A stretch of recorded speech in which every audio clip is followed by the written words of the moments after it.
Chapter 3, Sad, Mad, Bad. I'll tell you how the whole week went. Terrible, terrible, terrible. It must have been National Frog Appreciation Week, because frogs were all we talked about in room 26. First, Mrs. Brisbane taught everybody how to take care of Og.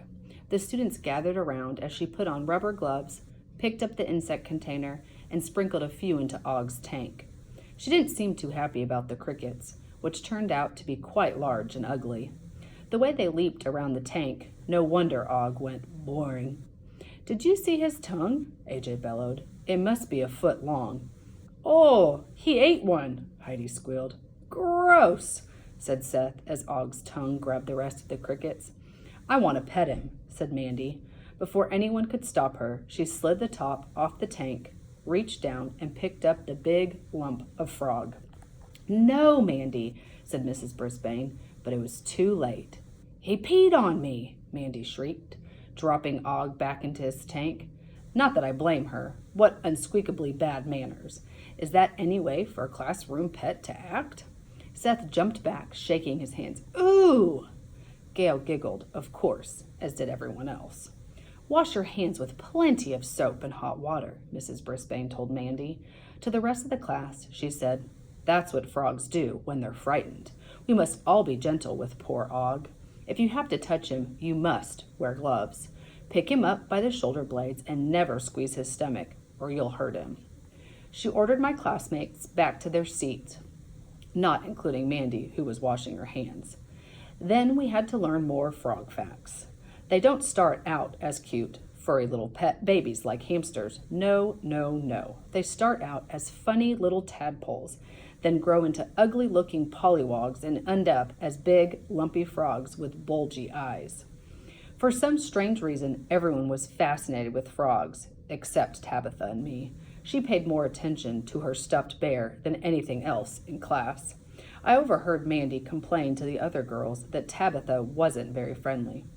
I tried to get her to play at recess, but she wasn't interested in anything besides that old bear.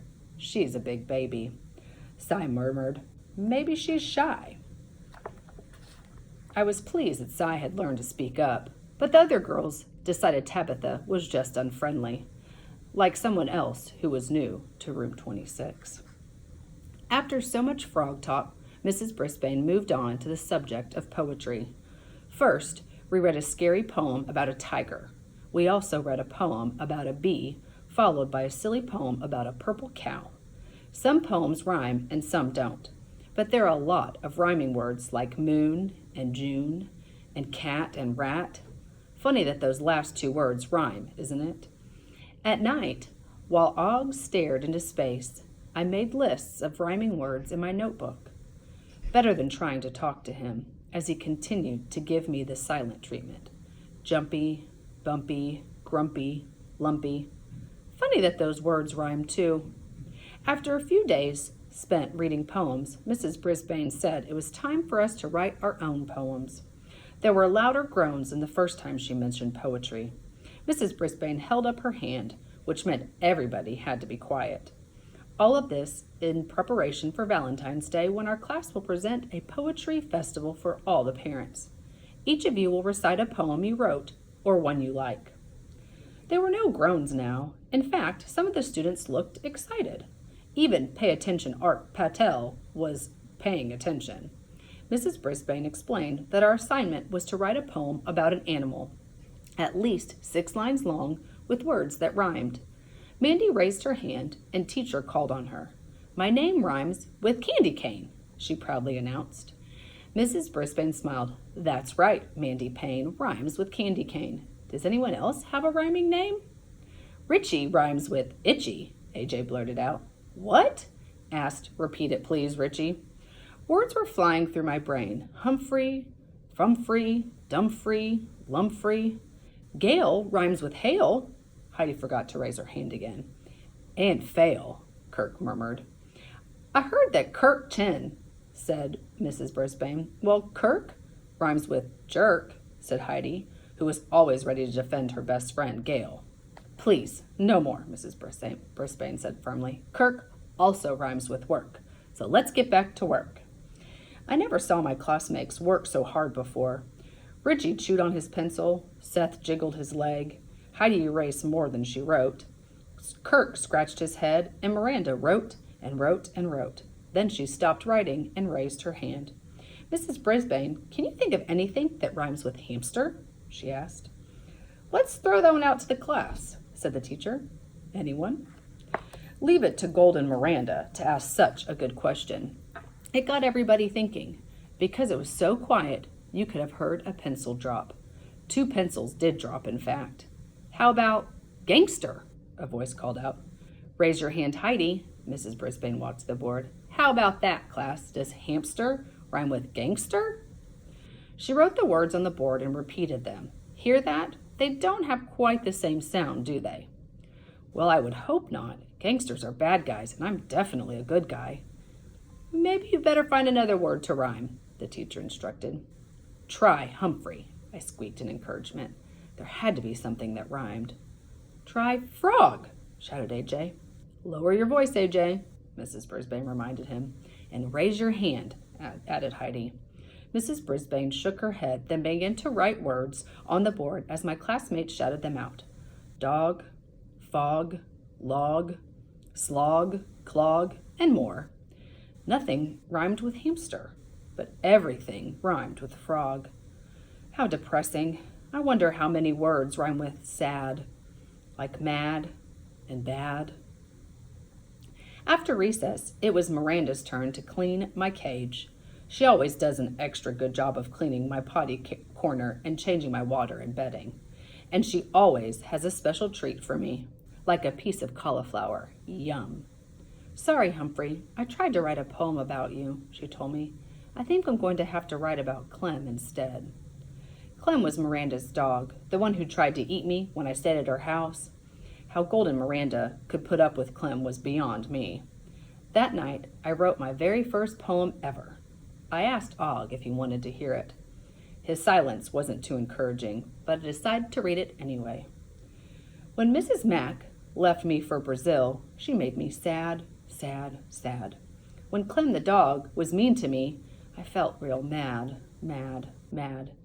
Now Og's moved in, and he has got me feeling bad, bad, bad.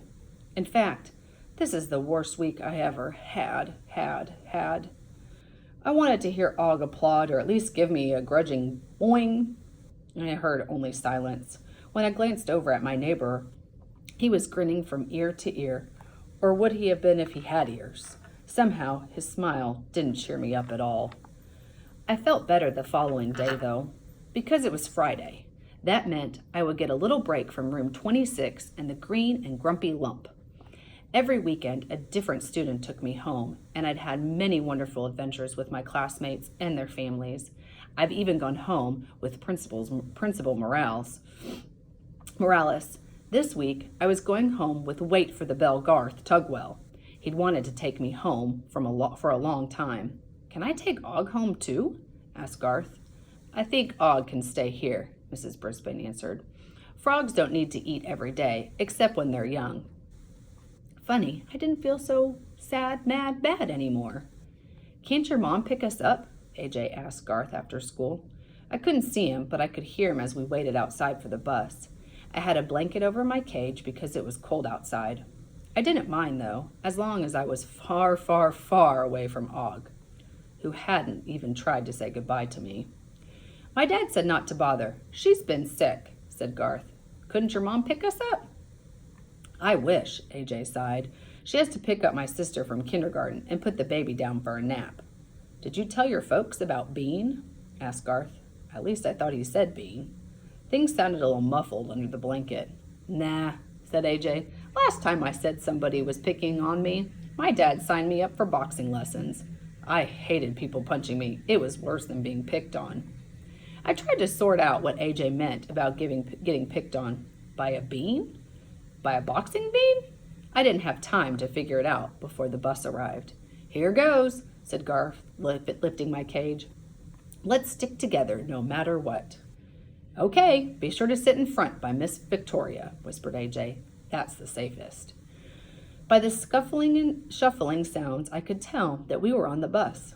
Luckily, a corner of the blanket slipped down and I could see Miss Victoria, the bus driver, glancing over her shoulder. "Keep moving, guys," she said in a firm voice. "Whoa, ladies, one of you has to go. Can't have three in a seat." 3 first-grade girls were huddled together in the seat right behind the bus driver. "We're not moving until one of you goes. You move, Beth." The girl on the end timidly got up and started down the aisle, nervously looking back at her friends. "Keep going, folks," Miss Victoria snapped. Suddenly, boom! The girl named Beth fell down, flat on the floor, right in front of us. Her book slid around the floor in all directions. The bus was quiet as Beth lay there until somebody said, "Hey, Klutz, you dropped something." That was followed by a nasty snicker. "You tripped her," said AJ in a voice not quite as loud as usual. "Says you, AJ. What do those letters stand for anyway? Awful jerk?" I crawled over to the side of the cage to see who was speaking. He was big, big, big for a kid. He had spiky hair and a scowl on his face. As Garth and AJ bent over to help Beth pick up her books, Miss Victoria called to the back of the bus. "Garth and AJ, if you don't sit down so I can get moving, I'm going to report you two." "Yeah, Garth Bugworth, sit down," the big kid sneered. "I'm going to tell," Beth said softly. "Don't," AJ whispered. "Bean will only get worse." So this was the scary Bean they were talking about. Beth slid into his seat with all her books. Just as AJ stepped forward, Bean stuck his leg out into the aisle, so that's how he had tripped her. After AJ managed to step over it, Garth and I, in my cage, were standing right next to Mr. Nasty. "What's in the cage, Bugface? You're a lunch?" He snorted a few times, but no one else on the bus laughed. "Or is that your girlfriend?" That did it. I was fighting mad. Somebody had to speak up to this guy. "For your information, I am a male golden hamster, and you are one mean Bean." "Anybody got a mouse trap?" Bean snarled. "Why aren't you guys in your seats?" Mrs. Victoria yelled from the front of the bus. "I'm riding you up, Garth and AJ." Garth slid into his seat next to AJ. I was about to give Miss Victoria a piece of my mind when the bus lurched forward, and I had to hold on to my cage for dear life. I was sorry I'd eaten those nutria nibbles just before we left. All week, I'd been looking forward to going home with Garth. Now, I wasn't sure I'd ever make it there. Friendship is one mind in two bodies. Menkes, a Chinese philosopher.